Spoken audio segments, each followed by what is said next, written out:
ప్రధాని నరేంద్ర మోదీ ఇవాళ ఏపీలో పర్యటించనున్నారు. విశాఖపట్నంలో బీజేపీ తలపెట్టిన బహిరంగ సభలో ఆయన పాల్గొనున్నారు.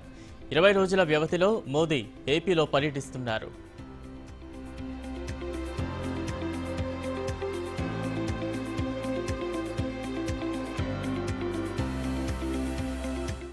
ప్రధాని ప్రజా చైతన్య సభకు భారీ బందోబస్తు ఏర్పాట్లు చేస్తున్నారు. గ్రే హౌండ్స్, ఆక్టోపస్ తదితర ప్రత్యేక దళాలను కూడా రంగంలోకి దింపారు. బందోబస్తులో పాల్గొనే వారి సంఖ్యను 2460కి పెంచారు. సభకు 50,000 మందికి పైగా వస్తారని అంచనా వేస్తున్నారు. దేశ సరిహద్దులో ఉద్రిక్త పరిస్థితులు నెలకొనడంతో పోలీసులు మరింత అప్రమత్తంగా వ్యవహరిస్తున్నారు.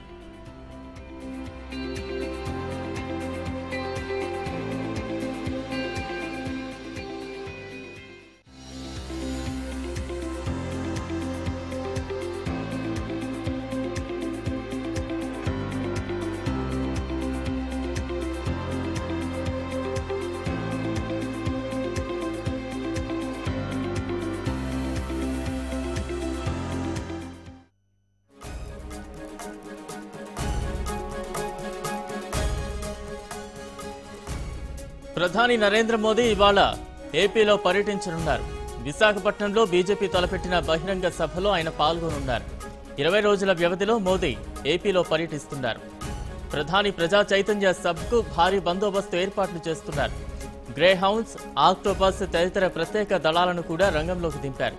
బందోబస్తులో పాల్గొనే వారి సంఖ్యను 2460కి పెంచారు. సభకు 50,000 మందికి పైగా వస్తారని అంచనా వేస్తున్నారు. దేశ సరిహద్దులో ఉద్రిక్త పరిస్థితులు నెలకొనడంతో పోలీసులు మరింత అప్రమత్తంగా వ్యవహరిస్తున్నారు.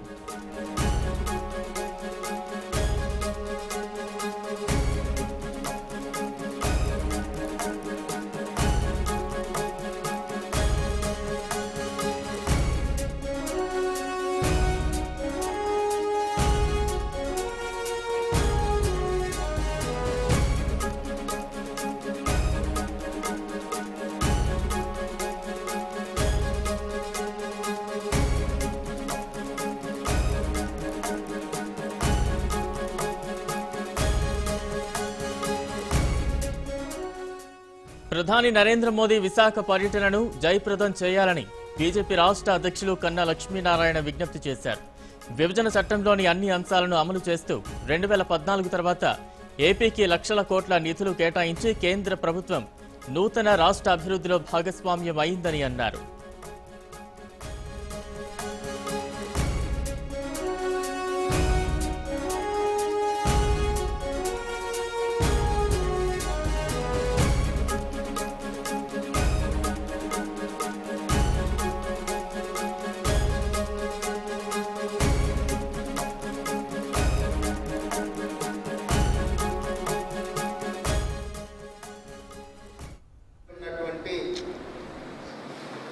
కోరిక విశాఖపట్నం రైల్వే జోన్ కావాలని. నేను కూడా మంత్రిగా ఉన్నప్పుడు, విశాఖపట్నం ఇన్ఛార్జిగా ఉన్నప్పుడు, ప్రధానమంత్రి గారు విశాఖపట్నం వచ్చినప్పుడు అప్పుడు విశాఖపట్నం తరఫున రిప్రజెంట్ చేశాను. పురంధరేశ్వరి గారు కేంద్ర మంత్రిగా ఉండి కూడా ఆమె కూడా అనేక మార్లు రిప్రజెంట్ చేసింది. ఈ విషయాన్ని 2014 రాష్ట్ర విభజనప్పుడు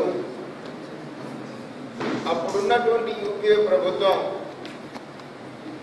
చట్టంలో పెడతామని చెప్పి చట్టంలో పెట్టకుండా పెట్టడానికి కావాల్సినటువంటి అవకాశాలు పరిశీలించమని మాత్రమే చట్టంలో పెట్టినారు.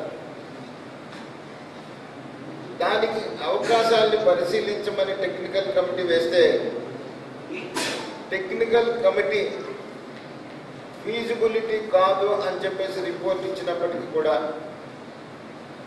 ఆంధ్ర రాష్ట్ర ప్రజల సంక్షేమం కోసం, అభివృద్ధి కోసం నరేంద్ర మోడీ గారు రైల్వే జోన్ ప్రకటించడం అనేటువంటిది ఆంధ్ర రాష్ట్ర ప్రజల తరఫున వారికి నేను హృదయపూర్వకంగా ధన్యవాదాలు తెలియజేస్తాను.